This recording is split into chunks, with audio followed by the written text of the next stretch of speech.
The Economic and Financial Crimes Commission displayed before a federal high court in Lagos State a virtual projection of a compact disc with 51,933 pages analysis of the iPhone of popular Nigerian musician Aziz Fashola, aka Naira Marley. Hi, welcome to What's Happening. These are the top 10 stories now.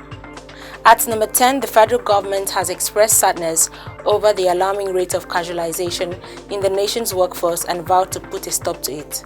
The Minister of Labour and Employment, Chris Ngige, stated this at a one-day public hearing on the 3 labour bills by the Senate Committee of Labour and Employment on Tuesday in Abuja. According to a statement signed by Charles Akpan, the Deputy Director, Press and Public Relations in the Ministry, Ngige said the Ministry of Labour was committed to a seamless amendment of the labour laws to bring them at par with the international best practices. He, however, insisted that casualization was a vexed anti-labour practice which the federal government had been addressing since 2016. At number 9, former Secretary to the Government of the Federation, Senator Anyim, has explained that he was never invited to the Abuja office of the Economic and Financial Crimes Commission, but that he went there on his own accord. He said he went to the office of the EFCC on Sunday when he heard that his name was mentioned by someone who was being investigated by the anti-graft agency. Anyim narrated his encounter with the EFCC in a statement by his media advisor, Sam Nwaubasi, on Tuesday evening.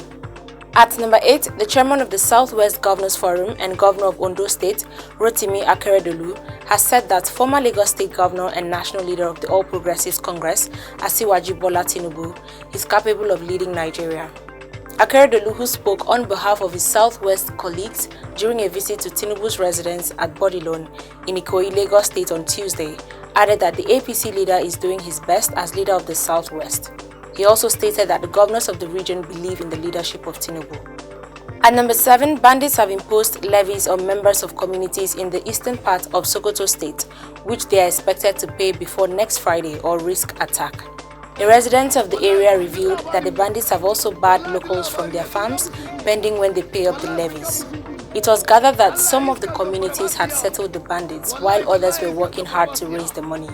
The bandits were said to have considered the population of each community in determining the amount they would pay.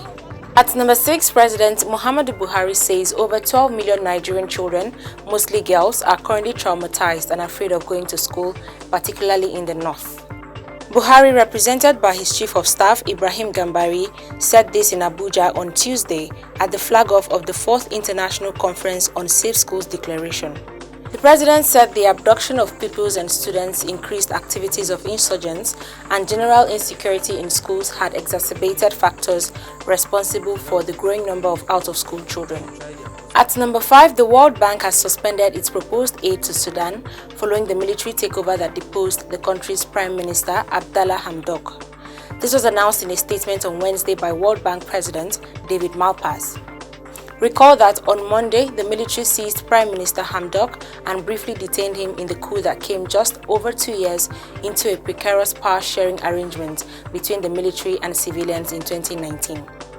Reacting to the development on Wednesday, Malpass said the World Bank paused disbursements in all of its operations in Sudan on Monday, and it has stopped processing any new operations as we closely monitor and assess the situation.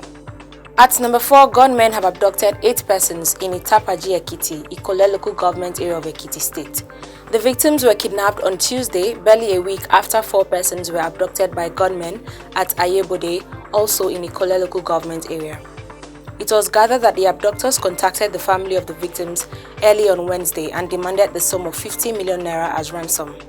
An eyewitness who spoke to journalists in Ado Ekiti on Wednesday explained that the gunmen had besieged a house located in the town around 9:30 p.m., shot sporadically into the air, and made away with 8 occupants of the building. At number 3, the member representing Akpabuyo Constituency in the Cross River House of Assembly, Mrs. Elizabeth Ayonbar, is dead. The late Ayonbar was elected under the platform of the People's Democratic Party and was one of the 8 assembly members that refused to move to the All Progressives Congress with the state governor, Ben Ayade. She is the second assembly member to die in the current dispensation. At number 2, the Senate Committee on Water Resources has said that it has uncovered over 400 abandoned water projects responsible for acute water scarcity across the country. The chairman of the Senate Committee on Water Resources, Senator Bello Mandiya, made this known while briefing newsmen after the budget defense by the Minister of Water Resources, Engineer Suleiman Adamu. Mandia said some of the dams were cited where dams cannot even be constructed, and that what the ministry has done so far is to prioritize dams. Finally, at number 1, the Economic and Financial Crimes Commission displayed before a federal high court in Lagos State a virtual projection of a compact disc with 51,933 pages analysis of the iPhone of popular Nigerian musician Aziz Fashola, aka Naira Marley. The virtual projection was done through a forensic analyst and second witness of the EFCC, Augustine Anosike, on Wednesday.